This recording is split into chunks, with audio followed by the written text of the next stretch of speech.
Is the Republican Party big enough for Donald Trump and the most libertarian member of Congress? Or is there only room for one vision of the future? Before we continue, if you want to stay on top of everything happening in U.S. politics, hit that subscribe button right now and leave a like. It really helps this channel grow. Kentucky is the current epicenter of a political earthquake. President Donald Trump has been on a relentless revenge tour, successfully ousting lawmakers in Indiana and forcing Senate veterans like Bill Cassidy out of the picture.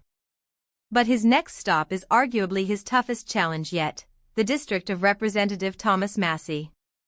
For weeks, the White House has been laser-focused on this Kentucky primary, viewing it as the final checkpoint to solidify total control over the GOP. Trump isn't just looking to win, he is looking to make an example of anyone who dares to buck his agenda. To understand why this race is so vitriolic, you have to look at the list of Massie's supposed sins. From his opposition to the president's major tax and spending plans to his vocal stance against interventionism in the Middle East and his successful push to release the long-buried Jeffrey Epstein files, Massie has made a career out of being an iconoclast. He is a libertarian-leaning conservative who represents a district that loves his defiance. But in the current climate, defiance is a dangerous commodity. Trump has officially endorsed Ed Galbraith, a former Navy SEAL, and the financial firepower behind this race is staggering. We are talking about over $32 million in spending, making this the single most expensive House primary in American history. More than $16 million has been unleashed by Trump's operation and allied groups just to take Massie out. It is a full-scale blitz, and for a while, it looked like it might be working. Recent polls have shown a tightening race, with some numbers suggesting Massie is trailing his challenger by as much as 7 or 8 points. But Massie isn't folding. He has allies in the loudest corners of the America First movement, including Tucker Carlson, Marjorie Taylor Greene, and Lauren Boebert. He argues that he isn't against Trump, but that the movement has shifted away from its core principles. He is essentially claiming he is more Trump than Trump on issues like foreign policy and fiscal restraint.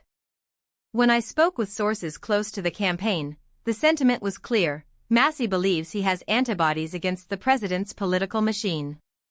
He thinks that if he survives this, he becomes bulletproof. However, the implications here go far beyond one congressional seat. We are witnessing a fundamental transformation of the Republican Party. The era of the mild-mannered, wonkish conservative, the type who quietly gets things done, appears to be dying. The current data from our partners at Politico shows that nearly half of Republican voters prioritize a candidate specifically endorsed by the president over any other contender. This means the Trump endorsement is the ultimate currency. If Massie falls, it signals that there is effectively zero room left in the party for anyone who disagrees with the president, even if they are situated to his right. Conversely, if Massie holds on, it proves that there is still a faction of the base that values independent judgment over party orthodoxy. It would provide a blueprint for other Republicans to survive the wrath of the party leadership. But make no mistake, the White House is not backing down.